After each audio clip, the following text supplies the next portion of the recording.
I didn't know my life was about to divide cleanly into a before and an after, while my husband's phone lay face down on the nightstand, vibrating softly in the dark like a guilty heartbeat. I was pretending to sleep, but I had already seen enough. 20 years in IT security teaches you one thing better than anything else. Patterns never lie. People do. Excuses do. But patterns?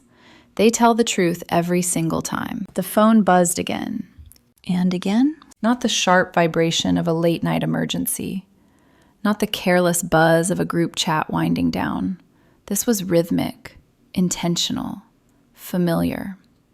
The kind of vibration that comes from someone who knows they're being waited for. Beside me, Jason, my husband of 12 years, shifted slightly in his sleep. Or maybe he wasn't asleep at all. Maybe he was just better at pretending than I was. I stared at the ceiling, counting breaths, my mind already pulling threads together faster than my heart could keep up. Book club nights that ran late, yoga sessions that left her glowing but never tired, girls' nights that never included photos anymore. Patterns. By morning, the house smelled like coffee and betrayal. Jason stepped into the shower, humming softly, relaxed in the way only someone with no secrets believes they're allowed to be. His phone sat unguarded on the bathroom counter, the same phone that had buzzed half the night while I lay beside him, wide awake. I didn't hesitate. I connected the USB cable I'd prepared weeks ago. Just a routine backup, nothing illegal, nothing dramatic. 90 seconds. That's all it took. 90 seconds to download months of lies. I sat in my workshop afterward, coffee growing cold between my hands, scrolling through messages that rearranged my entire marriage in real time. Jason's working late again. Come over at 11. Your husband's so clueless. Does he really not know? There were jokes. There was mockery. There was laughter. About me. 6 months of lies disguised as hobbies. 6 months of my husband and his friends laughing at the busy wife who worked 60-hour weeks to fund a life she wasn't truly part of anymore. I didn't scream. I didn't cry. I didn't confront him. Because I wasn't just a betrayed wife. I was a woman who understood information is power. And that was the moment I decided. If my marriage was ending, it would not end quietly. Before everything shattered, I used to think my life made sense. I was 38 years old, a senior systems analyst specializing in cybersecurity, one of those invisible careers people only notice when something goes wrong. I liked order, logic, systems that behaved the way they were designed to behave. I believed marriages worked the same way. If both people showed up, communicated, and maintained the structure, things held. That belief was my first mistake. Jason and I met 12 years ago at a charity tech fundraiser downtown. I'd been dragged there by a coworker who said I needed a life outside firewalls and threat reports. Jason was charming in a grounded, unflashy way. Former Army, calm voice, steady eyes. The kind of man who didn't need to dominate a room to be noticed. We talked for 3 hours that night. About discipline, about responsibility, about how exhausting it was to always be the reliable one. I fell for him because he seemed safe. We married 3 years later, built a quiet, respectable life, 2 daughters, a house in a good school district, predictable routines, shared calendars on the fridge, Sunday pancakes, Thursday takeout. The kind of marriage people point to and say, that's solid. And for a long time, it was. But somewhere between promotions and parent-teacher conferences, something shifted. Not dramatically, not all at once, just subtly. Jason started working later. I started working more. Conversations turned logistical. Did you pay the water bill? Can you pick up Beth from piano? I'll be home after 9. I told myself this was normal, mature, adult. Then came the extras. Book club, yoga, girls' brunch. At first, I was relieved. Jason had friends again, a social life.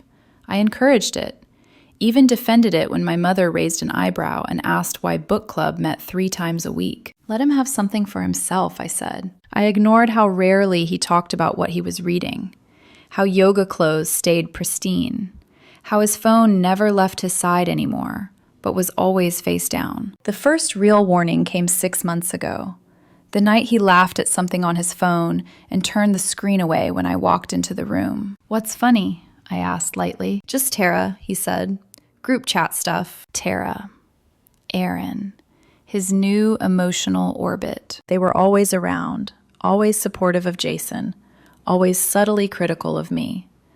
"You're intimidating," Tara once joked. "Not everyone can live with a woman who's always right," Aaron added, smiling. I laughed with them, because that's what reasonable women do. They don't accuse. They don't imagine betrayal without proof. And Jason? He played his role perfectly. Affectionate enough to avoid suspicion. Distant enough to create space. He still kissed me goodbye, still slept beside me, still called me babe in front of the kids. Which is why, when I finally saw the truth laid out in message threads and timestamps, it didn't feel like discovering something new. It felt like confirming what my instincts had been whispering for months. The affair hadn't come out of nowhere. It had grown in the cracks I'd been taught to ignore. And now that I knew the truth, there was no going back to the woman who believed love alone was enough to hold a marriage together. After I downloaded the messages, I didn't suddenly become a different woman. I still packed lunches, still reminded Beth about her science worksheet, still stepped over Janie's shoes by the front door and told myself I'd deal with the mess later. But everything had a second meaning now. Jason's late meeting wasn't just late anymore. It was a timestamp. His girls' night wasn't social. It was a cover story with witnesses. The ugliest part was how organized it all looked. Not just a secret relationship, a network. Tara, Aaron, Sophie. Their names weren't random. They were stitched into the story like supporting characters who thought they were untouchable because they were smiling while they lied. That night, Jason sat at the kitchen island scrolling his phone while I loaded the dishwasher. The same casual posture, the same relaxed shoulders, like his world was intact. "Long day?" he asked. "Long," I said, matching his tone. "You?" "Busy. You know how it is." I watched his thumb hover over the screen. A small pause, a microsecond of calculation. "Book club tomorrow," he added, too casually. "Tara's picking me up." I dried my hands slowly, letting the silence stretch just long enough to make the air feel noticeable. "What book are you on now?" I asked. Jason didn't look up. "Same one." 6 months, I said gently. "That's a long book." He laughed, sharp and quick. "It's not that serious." Not that serious. I felt something cold settle in my chest. The phrases from the messages floated back up, like poison bubbles rising from the bottom of a glass. "Jason thinks I'm at book club." If only he knew what I was really reading. I turned away before my face could betray me and pretended to recheck the dishwasher rack like it was the most important task in my life. Later that evening, Tara called him. I heard her voice through the speaker when he answered without thinking. "Hey, babe." Tara stopped, corrected herself with a laugh. "Sorry, habit. Is Laura around?" Jason glanced at me. "Yeah, she's busy." Busy.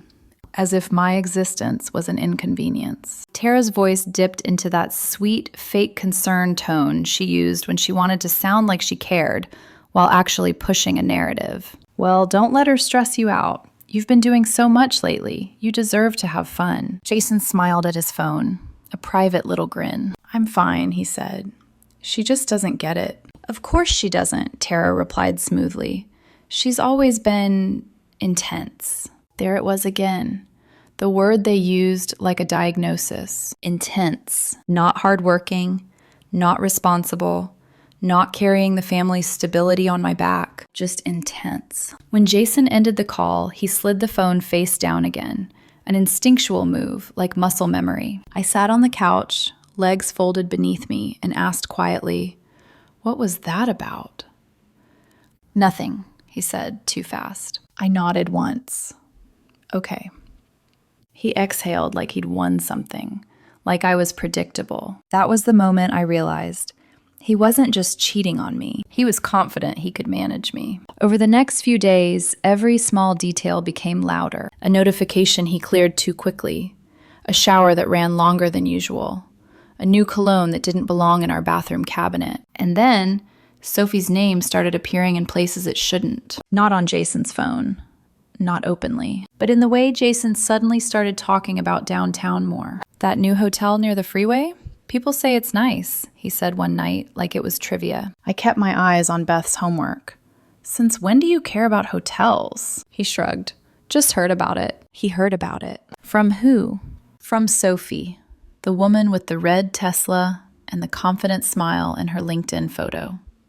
The one who wrote, "Your husband's so clueless." The seed of conflict wasn't the affair itself. It was the audacity. The way they spoke about me like I was furniture in my own marriage. The way Jason's friends weren't warning him to stop. They were coaching him to continue. And in the middle of all that, I stayed calm.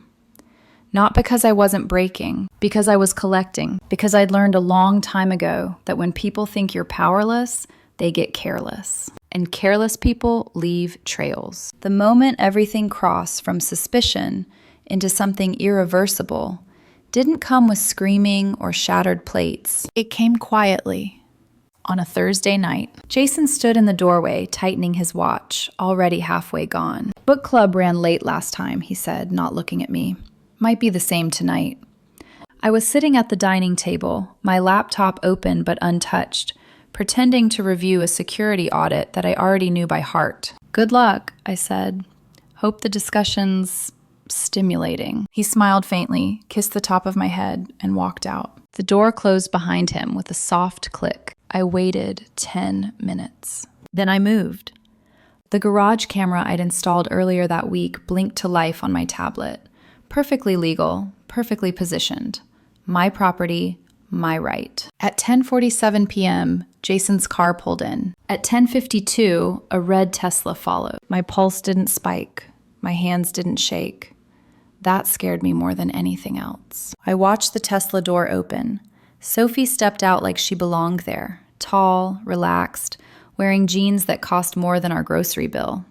She smiled at Jason the way women smile when they think they've already won. They didn't rush. They didn't look around. They walked side by side toward the side door that led into our basement rec room. My house. My furniture. My marriage. I watched them embrace. Not hurried. Not guilty. Comfortable. Intimate. The camera captured every angle. The kiss. The laughter. Jason's hand on Sophie's back like this was routine. Like I was the outsider. I saved the footage with steady fingers and closed the tablet. For a long moment, I sat in the dark kitchen, listening to the hum of the refrigerator and the quiet ticking of the wall clock. I didn't cry. I didn't scream. I stood up, poured myself a glass of water, and drank it slowly, grounding myself in the cold against my throat. This wasn't a misunderstanding. This was calculated betrayal, happening under my roof. I went downstairs. Not to confront them, to stand in the space where they were, where they'd laughed and whispered while my daughters slept upstairs, and let the reality sink all the way into my bones. The couch cushions were slightly indented. A jacket that wasn't Jason's lay folded over the armrest. I touched it with 2 fingers. It was still warm. That was when my hands finally trembled. Not with fear, with clarity. I went back upstairs, locked the bedroom door, and waited. At 11:41 p.m., Jason returned alone. He smelled like someone else's cologne. He moved quietly, slipping into bed beside me like nothing had changed. His breathing slowed. He thought he'd gotten away with it. I lay awake, staring at the darkness, replaying every message I'd read, every excuse I'd accepted, every moment I'd chosen peace over truth. Around 2 a.m., I rolled onto my side and whispered, "Jason?" He stirred. "Yeah? Do you think honesty matters more than comfort?" I asked. He hesitated, just a fraction too long. "Why are you asking this now?" "No reason," I said, "just thinking." He turned away from me. "You think too much." Maybe. Or maybe I'd finally started thinking clearly. The next morning, while Jason showered, I reviewed the footage again. I zoomed in on faces, on timestamps, on the license plate. Documentation. By noon, I had a timeline. By evening, I had a plan. That night, I didn't confront him. Instead, I ordered 2 custom life-size body pillows. One printed with Jason's face. One printed with Sophie's. Express delivery. Office address. with a note that read, "You always wanted both of us. Enjoy." Because if Jason thought betrayal was a private act, he was about to learn how fragile secrecy really was. The morning after I placed the order, nothing looked different. That was the strangest part. Sunlight still filtered through the kitchen window. The girls still argued over cereal. Jason still kissed me goodbye like his mouth hadn't been on someone else hours earlier. I watched him leave and felt the weight of a decision settle deep in my chest. I wasn't going to explode. I wasn't going to beg. I wasn't going to give him the emotional chaos he expected from a woman who'd just been betrayed. Instead, I sat with the silence, because silence forces people to reveal themselves. All day, my mind replayed moments I'd brushed off before. His impatience when I asked questions. The way he framed my concerns as stress. The subtle shift from partner to observer in my own marriage. You're overthinking. You're imagining things. You need to relax. Gaslighting doesn't come screaming. It comes smiling. That evening, Jason cooked dinner. An unusual gesture. He talked about work, about traffic, about nothing that mattered. I nodded at the right moments, asking myself the question that hurt the most. How long had he been this comfortable lying to my face? After the girls went to bed, he poured us wine and sat across from me on the couch, studying my expression. "You've been quiet lately," he said. "Everything okay?" There it was. The invitation to confess weakness. "I'm tired," I replied. "Work's been heavy." He relaxed visibly. "You should take more time for yourself." Like he had? I looked at him, really looked. The man I'd trusted with my life, my children, my home. The man who thought I was too busy to notice betrayal unfolding inches from me. "What if I told you I knew everything?" I asked calmly. Jason laughed. "Everything about what?" I held his gaze, searching for cracks. "Never mind," I said. "I just needed to hear your answer." He frowned slightly. "You're being weird." "I've always been weird," I replied softly. That night, I lay awake again, listening to his breathing, thinking about how betrayal doesn't always break you in one clean moment. Sometimes it erodes you grain by grain. I asked myself the questions I'd been avoiding. Had I neglected him? Had I missed signs because I was focused on providing stability? Had I trusted too easily? But accountability isn't the same as blame. I had worked hard. I had shown up. I had loved honestly. His choices or his own. The next day, the call came. 10:47 a.m. Jason's name flashed on my phone. "What did you send to my office?" he demanded the moment I answered. I smiled to myself. "Good morning to you too." "Laura, this isn't funny." 2 things showed up. Everyone saw them. "Things?" I repeated lightly. "I sent you gifts." "People are laughing at me," he snapped.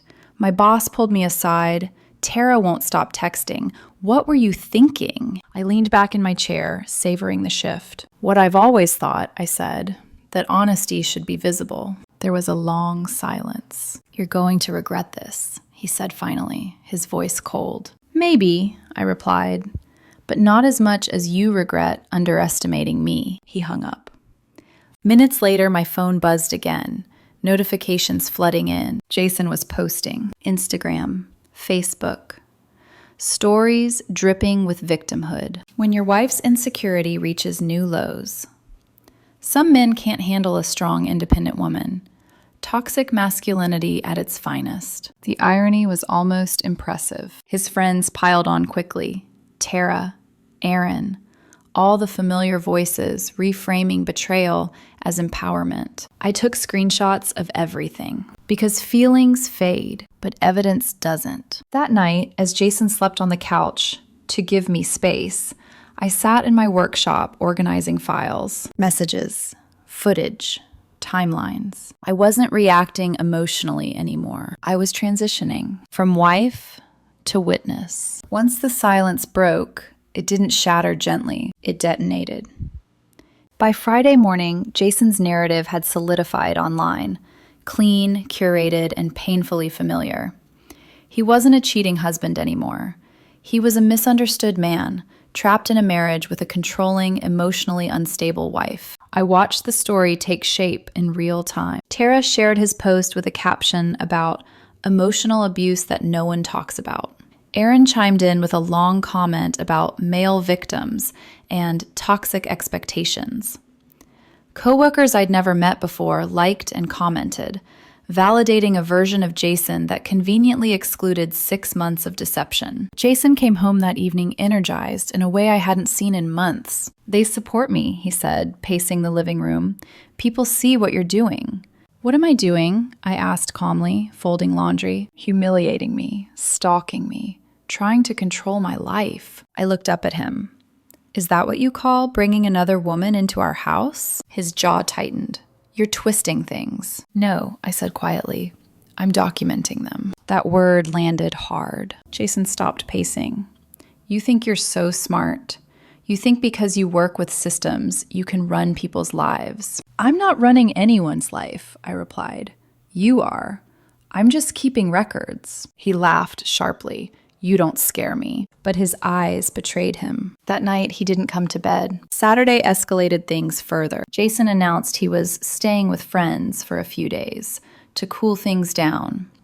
He packed a bag like this was temporary, like our marriage was just overheating and not actively collapsing. I knew where he was going. I followed him, legally, carefully from a distance. I watched him meet Sophie in a parking lot and drive off together toward the same hotel I'd already logged twice before. I didn't follow them inside. I didn't need to. The receipt Sophie left on her dashboard when they returned was enough. So was the license plate. So was the timestamp. When I got home, Mrs. Allie, our 73-year-old neighbor, was watering her flowers. She didn't waste time on pleasantries. "Your husband's been having company," she said. I met her eyes. "How long?" she sighed. "Months. That red car is here more than family." I thanked her and went inside, adding her observations to my growing file. By Monday, Jason's confidence had turned aggressive. I arrived at work to find an email from building security. "A complaint has been filed regarding threatening behavior in the parking garage. Anonymous." I smiled to myself. This was retaliation. Jason wasn't just defending himself anymore. He was counterattacking. That evening, I called Nate, an old friend who'd helped me think strategically in the past. "It's time for phase 2, I told him. "You're sure?" he asked. "Once this goes public, there's no undoing it." "I know," I said. "That's the point." Tuesday, I drove to Jason's office building during lunch hour. Big atrium, open cafe, crowded, visible. Perfect. I parked in visitor parking and called him. "Don't come up here," he hissed when he answered. "I'm already downstairs," I said pleasantly. "I brought something for you." "You're crossing a line. You crossed it months ago." I ended the call and stepped inside, carrying the 2 body pillows. People stared. Phones came out. Whispers rippled through the space. Jason appeared at the top of the escalator, face drained of color. "Stop," he said urgently as he reached me. "Stop what?" I asked. "Delivering gifts?" I held the pillows up. "Everyone," I said clearly. "I'd like you to meet my husband and the woman he's been seeing. Jason has been generous enough to include both of them in our marriage." The crowd froze. Jason's coworkers stared. Tara and Aaron, who I recognized instantly, looked like they'd been slapped. "This is abuse," Jason shouted. "She's having a breakdown." I laughed. Not hysterically, but cleanly. "I've never been more clear-minded," I said. 6 months of clarity, actually. I placed the pillows on a cafe table and stepped back. "You can take them anywhere," I told him. "Work, home, hotel rooms. You seem to enjoy having both." Then I walked out. By evening, the video was everywhere, and Jason finally understood something he should have learned earlier. When you build your lie in public, the collapse is public too. Public humiliation looks powerful from the outside. From the inside, it's a hollow echo that doesn't stop ringing once the crowd disappears. By Wednesday, Jason was no longer sleeping at home. His side of the closet sat half empty, hangers swaying slightly whenever I opened the door, like they were still adjusting to the absence. The house felt bigger, quieter, too quiet. Sophie had been placed on administrative leave pending an investigation. Jason's office had sent him home until further notice. On paper, things looked like they were swinging in my favor. Inside, I was unraveling. That night, after the girls were asleep, I sat alone on the living room floor, my back against the couch, lights off. The same couch where Jason and Sophie had sat laughing weeks earlier. I pressed my palm to my chest and felt my heart beating, steady, stubborn, alive. Why did that matter so much? Because despite everything, a part of me still mourned the life I thought I had. The version of Jason who held my hand in the delivery room. The man who promised me partnership, not performance. I didn't miss him. I missed the lie I had loved. My phone buzzed. A text from Jason. "You've gone too far. You're destroying my life." I stared at the words, my vision blurring. My life. Not our marriage. Not our family. Not our daughters. Just him. I typed back slowly. "You destroyed your life the moment you decided I was too stupid to notice." 3 dots appeared. Disappeared. Appeared again. "You think you've won? You don't know what losing looks like yet." My stomach tightened. 10 minutes later, another notification. An email from a law office. Jason had filed for divorce. Irreconcilable differences. Emotional distress. Claims of harassment. Requests for half the assets. Alimony. Temporary custody arrangements. My hands shook as I scrolled. This wasn't just a breakup anymore. This was war. And the worst part? He was confident. Confident enough to escalate legally. Confident enough to believe his version of events would hold up once stripped of emotion and reduced to paper. I walked into the girls' room and stood there watching them sleep. Beth curled around her stuffed bear. Janie's hair fanned across her pillow. They hadn't asked questions yet. Children sense instability long before they name it. And in that moment, the weight hit me all at once. I wasn't just fighting for myself. I was fighting for the truth, for my sanity, for my children's reality, for the right not to be rewritten as the villain in my own life story. I slid down against the wall outside their room and cried silently, pressing my fist to my mouth so no sound would escape. Not because I was weak, but because this was the lowest point, the place where victory still felt uncertain, and everything I loved seemed suddenly fragile. At dawn, I washed my face, tied my hair back, and opened my laptop. If Jason wanted to turn this into a legal battle, then I would stop reacting and start finishing it. The shift didn't come with a dramatic confrontation. It came with evidence. Cold, methodical, irrefutable. Saturday morning, my lawyer called. His voice was measured, but there was something new underneath it. Confidence. "Jason's filing is aggressive," he said, "but it's also sloppy. He's making claims he can't support." "I can," I replied, "and I will." I laid everything out on my workshop table, like pieces of a puzzle finally ready to lock together. Messages, garage camera footage, hotel receipts, license plates, time-stamped screenshots of Jason's social media posts, and the coordinated comments from Tara and Aaron. But the turning point, the piece that transformed suspicion into certainty, came Sunday night. I received a call from Tara. Her voice was different this time, thin, fractured. "Laura, we need to talk." "About what?" I asked, already recording the call. "This is getting out of control," she said quickly. "Jason's spiraling. Sophie's company is investigating, and Laura's thinking about doing something drastic." My spine straightened. "What kind of drastic?" A pause. "She's talking about filing criminal charges, claiming you threatened her, that you've been stalking Sophie, that you're dangerous." I closed my eyes. There it was. The plan beneath the panic. "You're saying my husband wants to lie to the police," I said calmly. "And you're calling to warn me?" "I'm saying maybe you should back off before things get ugly." "Or else?" I asked. Tara swallowed audibly. "Laura knows people.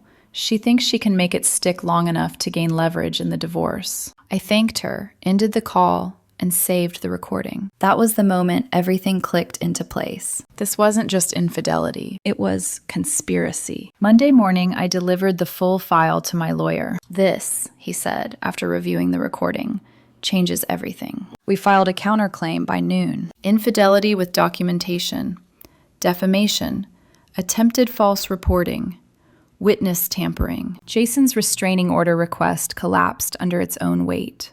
The judge didn't even hide his irritation when Jason's lawyer tried to argue emotional distress while evidence of deception stacked higher by the minute. By Tuesday, Sophie's company terminated her for ethics violations. By Wednesday, Jason's friends stopped posting. Silence replaced certainty. That afternoon, I stood alone in the kitchen and felt something unfamiliar settle over me. Not rage, not grief, control. For the first time since the phone buzzed on the nightstand, I wasn't reacting to Jason's choices anymore. I was directing the outcome. And I realized something that would carry me through everything that came next. Power doesn't come from humiliation. It comes from truth, documented, undeniable, and calmly delivered.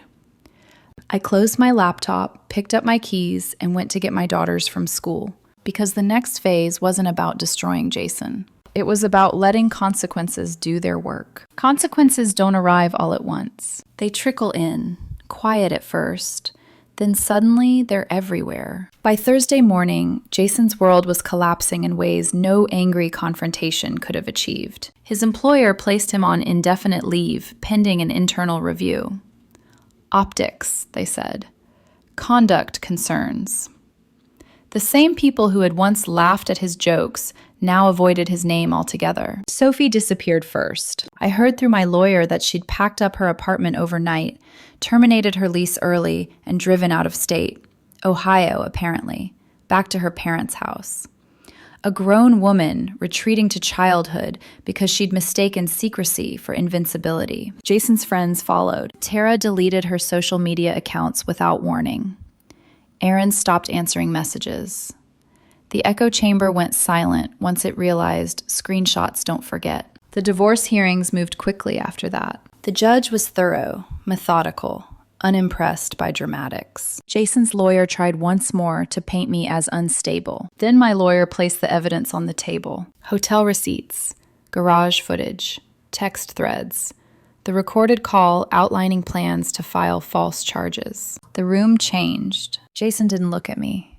Not once. When the ruling came down, it was decisive. I kept the house, primary custody of the girls, most of the assets. Jason received limited visitation, supervised for now, and minimal support, not as punishment, as protection for the children. The night it was finalized, I didn't celebrate. I cooked dinner, helped Beth with a science project, listened to Janie practice piano, missing the same note over and over until she finally got it right. Normal life.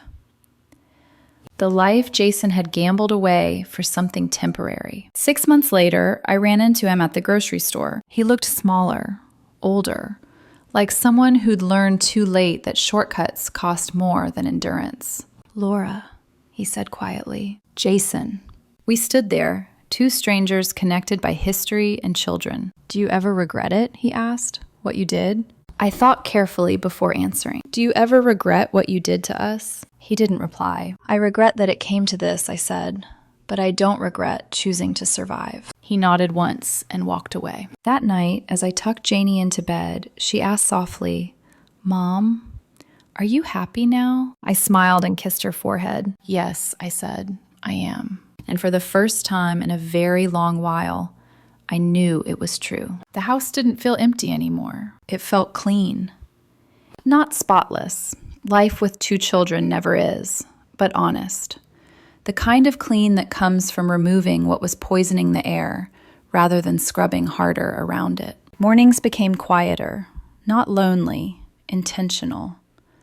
I learned how much energy I'd spent managing another adult's secrets, smoothing over absences, translating disrespect into excuses so my children wouldn't feel the tension. Without that weight, I slept better. I laughed more easily. I stopped bracing myself for the next lie. Healing didn't come as a single breakthrough moment.